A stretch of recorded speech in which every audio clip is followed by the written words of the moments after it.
Good morning students, welcome back. आज हम chromatography topic जो कि हमारा पिछले कुछ समय से चल रहा है उसमें HPLC शुरू करेंगे। HPLC यानी कि हाई परफॉर्मेंस लिक्विड क्रोमेटोग्राफी। मैं doctor Krishna Mishra, associate professor zoology, सम्राट पृथ्वीराज चौहान राजकीय महाविद्यालय अजमेर। यह जो क्रोमेटोग्राफी टॉपिक है यह है MSc के 4th सेमेस्टर के पेपर में इंक्लूड किया गया है। हाई परफॉर्मेंस लिक्विड क्रोमेटोग्राफी यह सबसे पहले 1970s में, अर्ली 1970s के अंदर यह सबसे पहले इंट्रोड्यूस हुआ था। और यह जो HPLC है यह efficient separation of wide range of compounds, यानी कि कंपाउंड्स की बहुत बड़ी रेंज का जो कंपोनेंट्स हैं उनको एफिशिएंटली सेपरेट करने में यूज़ होती है। It has emerged as the most popular, powerful and versatile technique for faster and better resolution of particles. किसके लिए इफ़ेक्टिव है? यह फास्टर और बेटर रेजोल्यूशन ऑफ पार्टिकल्स जो है उसके लिए इफ़ेक्टिव है। For efficient separation, it is essential to have very small and regular shaped support medium, a supply of mobile phase pumped at a pressure which is adequate to give a suitable constant flow rate through the column, and a convenient and efficient detection system। तो यानी कि किसी भी जो chromatographic system जो है उसको efficient होने के लिए जो बेसिक जो नीड्स हैं उनके अंदर सबसे पहले आता है रेगुलर शेप सपोर्ट मीडिया, यानी कि जो कॉलम है वो बहुत ही स्मॉलर और रेगुलर शेप्ड सपोर्ट मीडिया से बना हुआ होना चाहिए। दूसरा, जो मोबाइल फेज़ है यानी कि जो सैंपल है उसको एक कांस्टेंट फ्लो रेट के ऊपर एक पर्टिकुलर प्रेशर से उसको कॉन्स्टेंटली जो है फ़्लो करना होता है कॉलम के थ्रू। और तीसरा जो है एक डिटेक्शन सिस्टम जो है वो भी कन्वीनियंट और एफिशिएंट होना चाहिए। HPLC को परफॉर्म करने के लिए इसके सिस्टम जो है उसमें मेन जो कंपोनेंट्स होते हैं वो है pump, injector, column, detector, recorder, degasser, column heater. ये जो हैं इसके मुख्य कंपोनेंट हैं। इनमें से भी ये 5 कंपोनेंट जो होते हैं वो तो सारे HPLC सिस्टम में पाए ही जाते हैं। और ये जो डिगैसर और कॉलम हीटर है ये एक आपके ऑप्शनल कंपोनेंट्स हैं जो कई सिस्टम जो है उनके अंदर इंक्लूड किए गए हैं और कुछ में नहीं इंक्लूड किए गए हैं। अब यहाँ पर एक डायग्राम है जो कि HPLC के जो कंपोनेंट्स हैं उनको शो कर रहा है। यहाँ पर आप देख सकते हैं कि यहाँ पर ये जो है वो सैंपल है। यदि किसी पेशेंट के सैंपल लिए गए हैं तो वो है। यहाँ पर पंप है, पंप जो है उसके बाद जो है इंजेक्टर है, इंजेक्टर के बाद आता है HPLC कॉलम, कॉलम के बाद डिटेक्टर आता है और डिटेक्टर से निकलने वाले जो है डाटा की एनालिसिस जो है वो यहाँ पर की जाती है।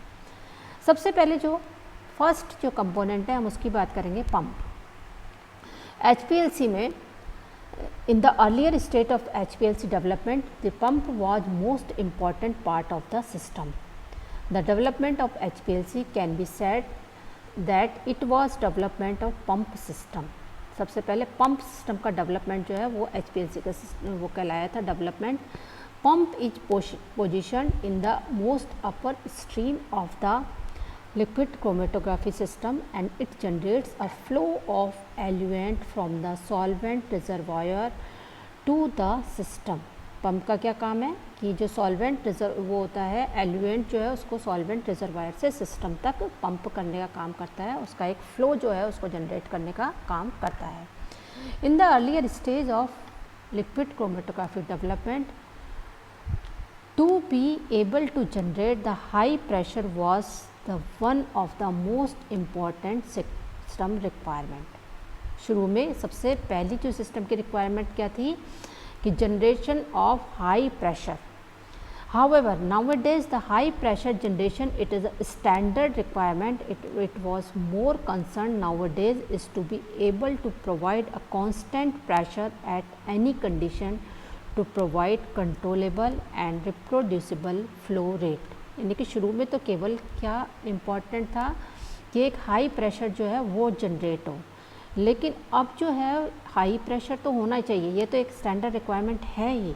उसके साथ ही जो मेन रिक्वायरमेंट है वो ये है कि एक कंसिस्टेंसी जो है प्रेशर की वो भी कंटिन्यूसली होनी चाहिए, जिससे कि एक कंट्रोलेबल और रिप्रोड्यूसिबल फ्लो रेट जो है वो बनी रहे।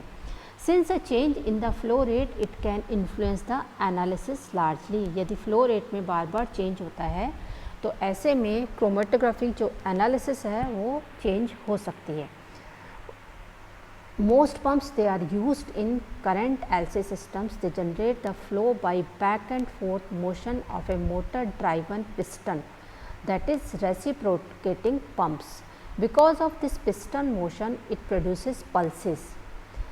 There have been large system improvement to reduce this pulsation, and the recent pumps they create much less pulse compared to the older ones. However, recent analysis requires very high sensitivity to quantify a small amount of analytes, and thus even a minor change in the flow rate it can influence the analysis. Therefore, the pump required for the high sensitivity analysis needs to be highly precise. Now, second component, it is injector. What is injector? An injector is placed next to the pump. The simplest method is to use a syringe and the sample is introduced to the flow of eluent.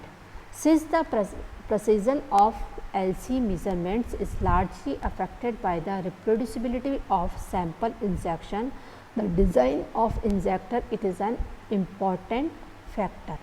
यानी कि किसी भी जो liquid chromatography measurement जो है उसका जो precision है वो किस पर डिपेंड करता है, वो जो सैंपल जो है उसके इंजेक्शन के ऊपर, उसकी रिप्रोड्यूसिबिलिटी पर ऊपर डिपेंड करता है। इसलिए इंजेक्टर का डिज़ाइन जो है वो भी एक मेन फैक्टर है कि इंजेक्टर जो है वो प्रॉपरली डिज़ाइंड होने चाहिए। The most widely use injections method is based on sampling loops. The use of auto sampler, that is auto injector system, it is also widely used that allow repeated injection in a set scheduled timing.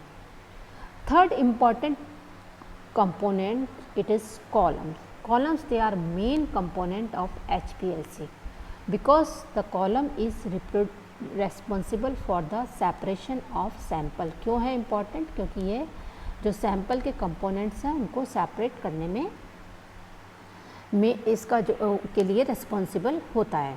The sample passes through the column with the mobile face and separates it into the components when it comes out from the column. Column के अंदर sample जो होता है mobile phase के साथ जो है वो एंटर होता है, और जब वो बाहर निकलता है कॉलम से तो वो सेपरेटेड कंपोनेंट्स जो हैं उसके बाहर की तरफ निकलते हैं। इसलिए जो है कॉलम जो है बहुत ही इम्पॉर्टेंट कंपोनेंट है। On the basis of composition and method of separation, HPLC columns जो हैं वो 4 टाइप्स के अंदर, 4 पार्ट के अंदर डिवाइड किए गए हैं। एक तो नॉर्मल फेस कॉलम्स, दूसरा reverse phase column, third is ion exchange columns and fourth is size exclusion columns. सबसे पहले हम बात करेंगे नॉर्मल फेस कॉलम्स की। Normal phase columns, this type of columns they has more polar stationary phase than the mobile phase. इनके अंदर क्या होता है, जो स्टेशनरी फेज होती है वो कॉलम्स के अंदर ज़्यादा पोलराइज्ड होती है मोबाइल फेस के कंपैरिजन में। The packing material of the column should be more polar than the mobile phase, and this condition is fulfilled by the silica, that is polar material. But water is more polar than the silica, therefore water is not used, and methylene chloride, hexane and chloroform or a mixture of these with diethyl ether is used as mobile phase। Water क्यों नहीं use करते हैं? क्योंकि इसके अंदर जो stationery phase है यानी जो पैकिंग मटेरियल है उसमें हम सिलिका यूज़ करते हैं। नॉर्मल फेज़ जो HPLC है उसमें सिलिका यूज़ करते हैं जो कि पोलर होता है, लेकिन इससे भी ज़्यादा पोलर वाटर होता है। इसलिए मोबाइल फेज़ के अंदर वाटर यूज़ नहीं करके दूसरे जो मिथाइलिन क्लोराइड, हेक्सेन, क्लोरोफॉर्म और इन सब का मिक्सचर डाईइथाइल ईथर के साथ जो है वो यूज़ किया जाता है। Separation of sample components it occurs on the basis of polarity of sample components. किस पर डिपेंड करता है? सैम्पल कंपोनेंट्स की पोलैरिटी पे डिपेंड करता है। Sample components they having more polarity interact more with the polar stationary phase resulting in separation from the less polar components that interact with the less polar mobile phase. Silica columns, they are widely used in the pharmaceutical analysis. The chromatography column packing in which normal phase columns are used, it is known as normal phase chromatography. Second जो column है वो है reverse phase column. Reverse phase HPLC column. In reverse phase columns, as its name states, it is reverse of the normal phase columns. It has a non-polar or less polar stationary phase than the more polar mobile phase. Bonded hydrocarbons like C8 and C18 and other non-polar hydrocarbons, they are used as stationary phase in reverse phase columns, while aqueous organic solutions like water methanol and water acetonitrite mixture, it is used as mobile phase. Separation of sample components is reverse phase. In reverse phase columns, it also occurs on the basis of on the polarity of the sample components, but it happens just opposite of the normal phase HPLC column। यानी कि जो normal phase HPLC columns हैं उनसे just जो है reverse जो होता है वो रिवर्स फेज HPLC कॉलम्स के अंदर होता है। Therefore this type of chromatography it is known as reverse phase chromatography. Next is ion exchange HPLC column. Ion exchange HPLC column जो होते हैं in the compounds those can easily ionise, they are analysed using these columns. Stationary phase, in these columns it remains acidic or basic having negative or positive charge, while mobile phase is polar liquid as the salt solution in water. Separation of molecules, it occurs on the basis of attractive ionic force between molecules and the charged stationary phase. Due to the exchange of ion during separation of sample components, it is known as ion exchange chromatography. इसमें क्या होता है? Ion का exchange होता है और ion exchange की वजह से इसको आयन एक्सचेंज क्रोमेटोग्राफी भी कहते हैं। फोर्थ जो HPLC कॉलम है उसमें आता है size exclusion HPLC column. Size exclusion यानी कि जो कि साइज जो है उस पर डिपेंडेंट होता है। तो इसमें हम बात करेंगे porous stationary phase. In these columns it allow the separation of components according to their size. Combination of polymers like the polysaccharides and silica, it is used as stationary phase in these columns. क्या use करते हैं इसमें? Polymers और silica जो है वो stationary phase में use होता है। and small sample molecules penetrate in the pores of stationary phase, while the large molecules penetrate partially into the pores. Therefore, the large molecules of sample they elute first than the small molecules, and this chromatography is called as size exclusion chromatography। क्योंकि size पर based है, size में जो है बड़े size के particles जो हैं वो अलग, मॉलिक्यूल्स जो हैं वो अलग हो जाते हैं और छोटे साइज़ के जो हैं वो बाद में उसमें सैंपल से अलग होते हैं।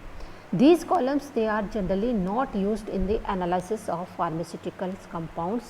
HPLC columns have a different length varying from 30 mm to 250 mm and their particle size or porosity is from 3 micron to 5 micron.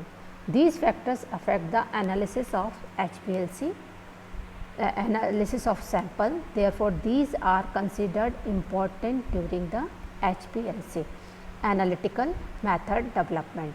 Columns are selected according to the nature of compound to be analyzed, and the mobile phase column performance should be evaluated time to time, generally after 1000 runs or as required. तो ये था, हमने columns जो हैं उनके types के बारे में बात किया. अब हम अपने नेक्स्ट लेक्चर में स्टार्ट करेंगे from the selection of columns.